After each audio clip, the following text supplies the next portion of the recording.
नमस्कार। एक सवाल हमसे इस चैनल पर काफी दिनों से पूछा जा रहा है कि क्या हाई कोर्ट और सुप्रीम कोर्ट जजेस के अपॉइंटमेंट के लिए यूपीएससी एग्जाम या आईएएस एग्जाम जैसी कोई परीक्षा कराई जा सकती है। कुछ लोगों का कहना पड़ता है कि जब आईएएस ऑफिसर्स एक कॉम्पिटिटिव एग्जाम फेस करके आते हैं तो फिर high court and supreme court जजेस के लिए ऐसा क्यों नहीं हो सकता है। क्यों ना उनके लिए भी एक अलग से परीक्षा कराई जाए और उस परीक्षा में प्राप्त अंकों के आधार पर हाई कोर्ट एवं सुप्रीम कोर्ट जजेस की नियुक्ति करी जाए। सुनने में तो लगेगा कि अरे बड़ी सही बात है, यह तो क्या जरूरत है हाई कोर्ट और सुप्रीम कोर्ट जजेस को कॉलेजियम सिस्टम से अपॉइंट करने की।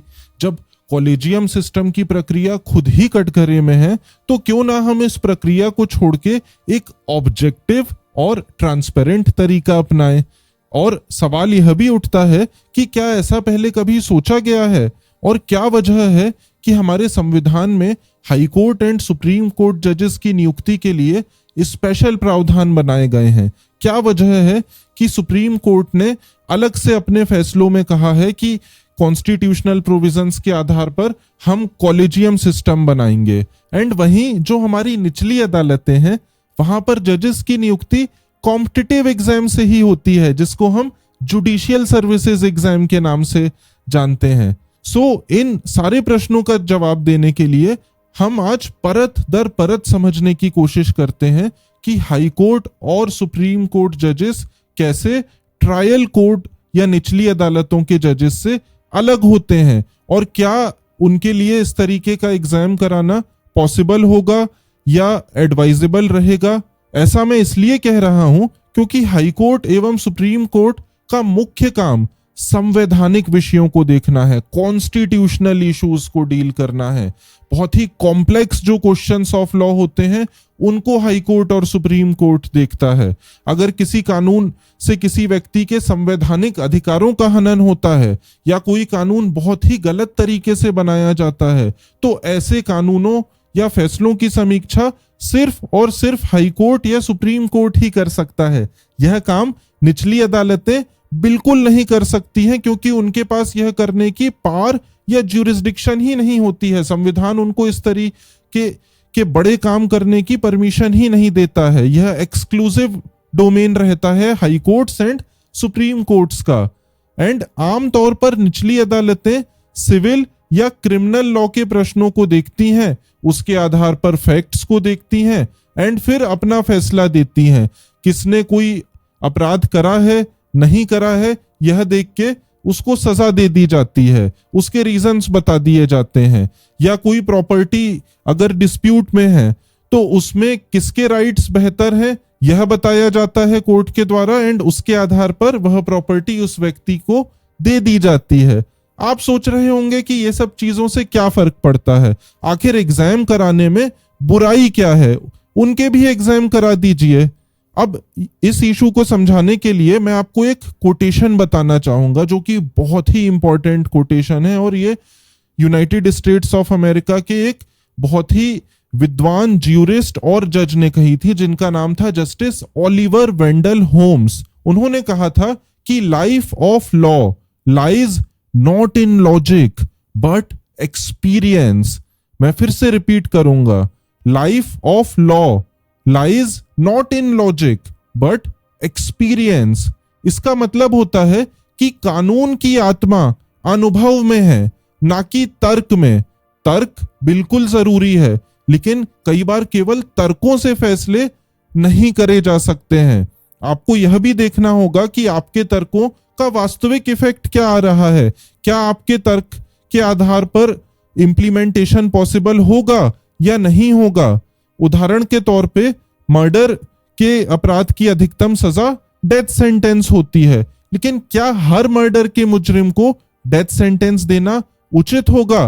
क्यों ऐसा होता है कि कुछ मर्डर के मुजरिमों को आजीवन कारावास की सजा मिलती है और कुछ बहुत ही कम अपराधियों को डेथ पेनल्टी की सजा मिलती है। ऐसा इसलिए है क्योंकि जजों ने और हमारे जुडिशियल सिस्टम ने और इवन हमारे ज्यूरिस्ट्स ने अनुभव करा है कि हर व्यक्ति को एक जैसा पनिशमेंट देना सही नहीं होता है और जैसा अपराध है, जिस तरीके से अपराध करा गया है, अपराध की गंभीरता क्या है, उसके हिसाब से आपको क्वांटम ऑफ पनिशमेंट डिसाइड करना चाहिए। सो यहां पे रोल आता है एक्सपीरियंस का। कोई भी कानूनी विषय को आप मैथमेटिक्स या साइंस की तरह नहीं डिसाइड कर सकते कि ये रहा फॉर्मूला, अब इस फॉर्मूले में आप नंबर्स फिट कर दीजिए, आपका आंसर आ जाएगा। This is not how law works. इसमें लॉजिक का रोल है, बट एक्सपीरियंस का भी उतना ही इंपॉर्टेंट रोल रहता है। और यह एक्सपीरियंस आपको सिर्फ 5 साल लॉ कॉलेज में पढ़ने से नहीं आ जाएगा, या 2-3 साल किसी कॉम्पिटिटिव एग्जाम की तैयारी करने से बिल्कुल नहीं आ जाएगा। किसी कोचिंग इंस्टीट्यूशन में जाके तो आपको यह ज्ञान बिल्कुल भी नहीं मिलेगा। आपको यह ज्ञान केवल और केवल प्रैक्टिकल तरीके से मिलेगा। जब कोई जज या वकील 15-20 सालों तक केसेस लड़ता रहता है, लोगों की प्रॉब्लम्स को करीब से देखता रहता है, उनके एक्चुअल इश्यूज को समझता है और सॉल्व करता है, तब उसको समझ में आता है कि न्याय कब और कैसे मिलना बेहतर होगा। आप हो सकता है कि अभी भी मेरे जवाब से सेटिस्फाइड नहीं होंगे, आप अभी भी यही सोच रहे होंगे कि ठीक है, एक्सपीरियंस का भी क्राइटेरिया रख दीजिए एग्जाम में कि 5 साल, 10 साल या 15 साल का एक्सपीरियंस होना चाहिए। अब यहां पे मैं आपसे पार्शियली सहमत हूं। मेरा यह मानना है कि एक्सपीरियंस के साथ साथ ऑब्जेक्टिविटी बिल्कुल होनी चाहिए। बिना ऑब्जेक्टिविटी के आप किसी भी प्रकार की नियुक्ति कर रहे हैं तो उसमें गलती होने के बहुत चांसेस रहेंगे। लेकिन क्या ऑब्जेक्टिविटी सिर्फ ऑब्जेक्टिव टाइप एग्जाम से आ सकती है? क्या इसके अलावा और कोई तरीका नहीं है हमें ऑब्जेक्टिविटी लाने का?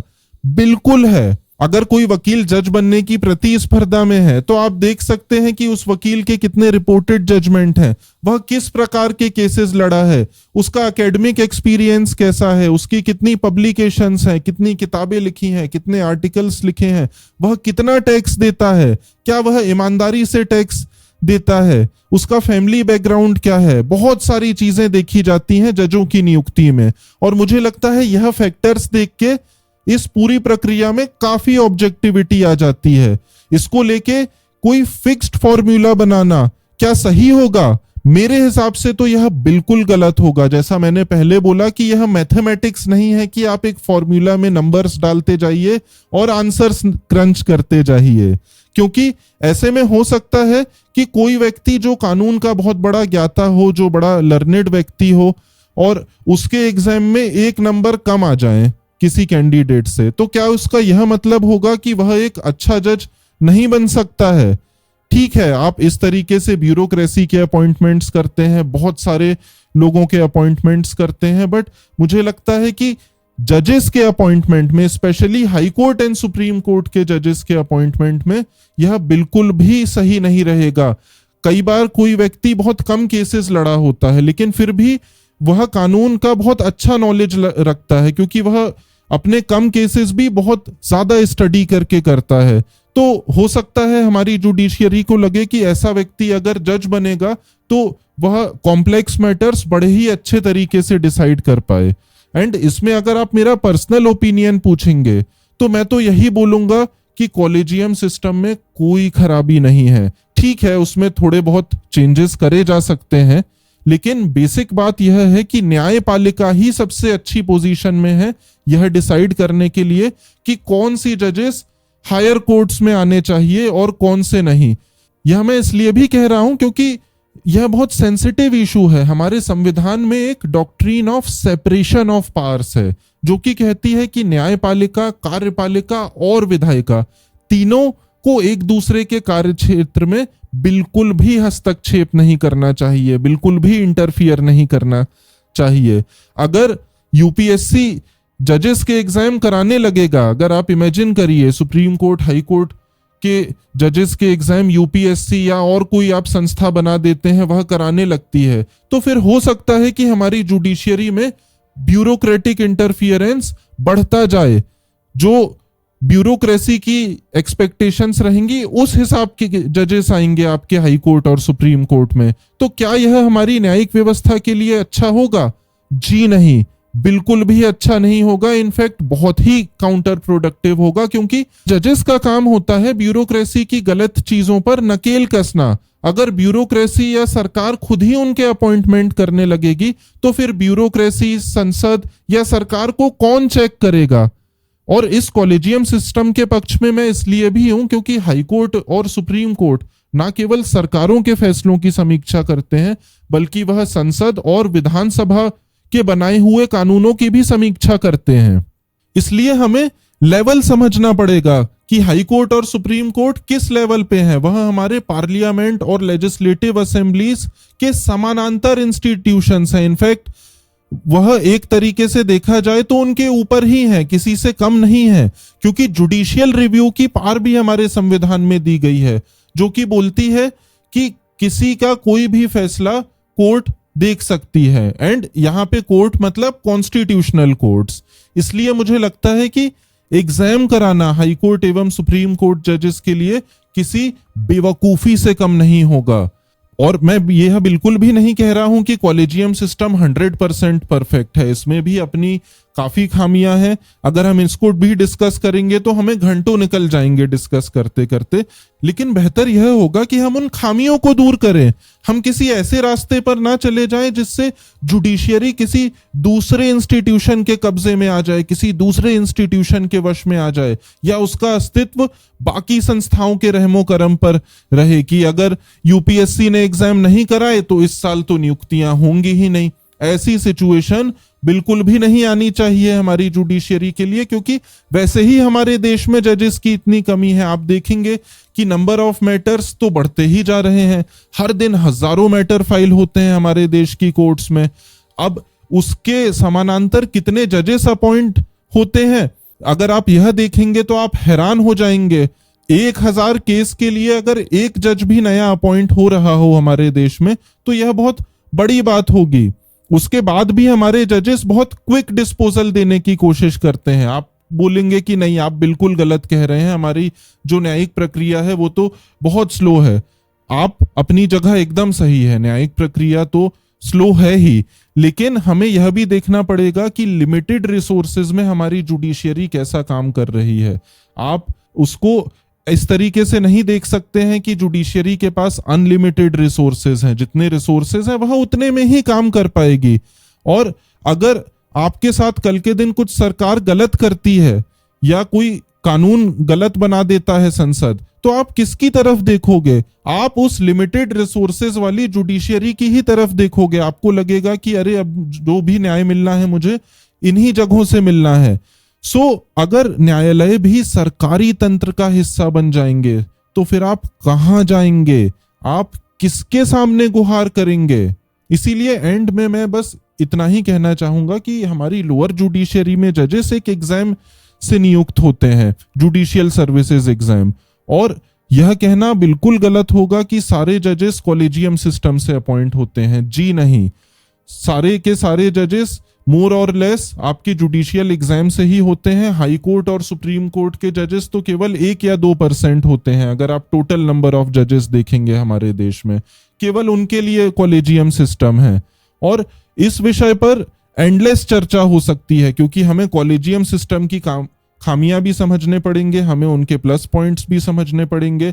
हमें यह भी समझना पड़ेगा कि सरकार क्यों चाहती है कि कॉलेजियम सिस्टम बदला जाए, और सरकार ने जुडिशियल अपॉइंटमेंट्स एक्ट एक लाया था, कमीशन एक्ट लाया था जजेस के अपॉइंटमेंट को, क्यों वह सफल नहीं हो पाया। इन सारे पहलुओं पर हम किसी और शो पर चर्चा करेंगे। मैं इस विषय को समय समय पर उठाता रहूंगा। एंड आप जरूर बताएं कि आपको मेरे व्यूज कैसे लगे। अगर आप इससे असहमत हैं तो भी आप बिल्कुल बताएं, because we must agree to disagree. अगली बार फिर मिलते हैं। धन्यवाद।